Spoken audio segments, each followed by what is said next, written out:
Ngayong April mga bossing ko, kung kayo po ay isa sa mga maraming mga pangarap sa buhay, mainam na gawin niyo po ito ngayong April. Ito po ay napakasimple at napaka-epektibo mga bossing. Ito po mga bossing ko ang ating dahon ng laurel. Ang dahon ng laurel ay isa sa mga subok na napakaswerte mga bossing ko. Mabisa rin itong pantaboy ng mga kamalasan. Ito po ay nag-a-attract ng swerte at tagumpay sa buhay. Ngayon pa mga bossing, ganito lamang ang ating gagawin sa ating dahon ng laurel. Susulat po natin ang numero na ito mga bossing. 38 po mga bossing. At habang sinusulat po natin ito, nakaharap ka sa gawing silangan na mga bandang alas 7 ng umaga. Sabihin niyo po, sa pamamagitan ng pampaswerteng ito, ay makakamit ko lahat ang aking mga pinapangarap.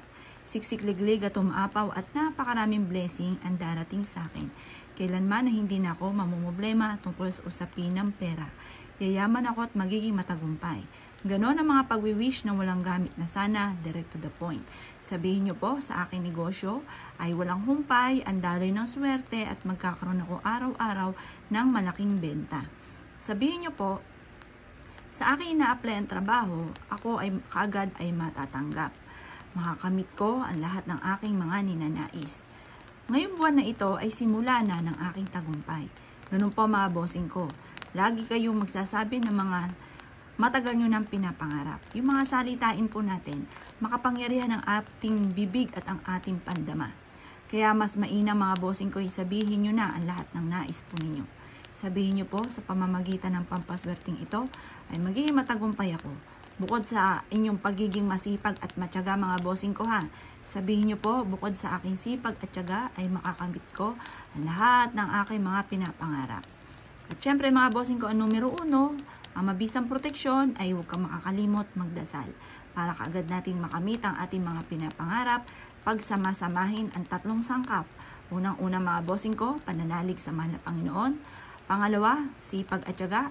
Pangatlo ay pampaswerte mga bossing ko. Ngayon pa mga bossing, ilalagay lamang po natin ito sa ating sapatos. At isuot nyo na yung inyo pong sapatos na meron pong ganito na dahon ng laurel. Pansinin niyo po mga bossing ko, kung itong buwan na ito na nakalipas ay hindi ka po naglagay ng ganito, obserbahan ang mga swerteng darating sa inyo ngayong buwan na ito ng April. Kung ikaw ay naniniwala at nais po itong gawin, subukan nyo na po ito mga bossing at tandisihin sa inyong kalooban ang lahat ng inyong mga ninanais habang ikaw ay nagwi-wish, taimtim na panalangin. Kung ikaw ay naniniwala at nais po itong gawin, huwag ka namang patumpik-tumpik pa. Subukan nyo po ito at makakatulong po ito upang sa ganon, masigit ka na maka-attract ng swerte. Maraming swerte, maraming blessing, maraming pera, hindi basta-basta birong pera ang darating. Basta positive ka lamang, walang imposible mga bossing ko.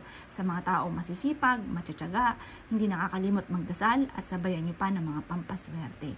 Ngayon po kapag po ito ay nadurog na at gusto nyo ng paltan, pero kung durog okay lang po yun, pero kung halimbawa gusto nyo ng paltan, mas mainam mga bossing ko, isabog nyo po ito sa hangin or kaya po magsunog ka ng halimbawa mga kamalasan ninyo, isulat nyo sa isang papel, tapos sunugin nyo, isama nyo na rin ang nadurog na dahon ng laurel. Kung kayo po naniwala at nais po itong gawin, asya mga bossing, good luck po sa inyo po lahat!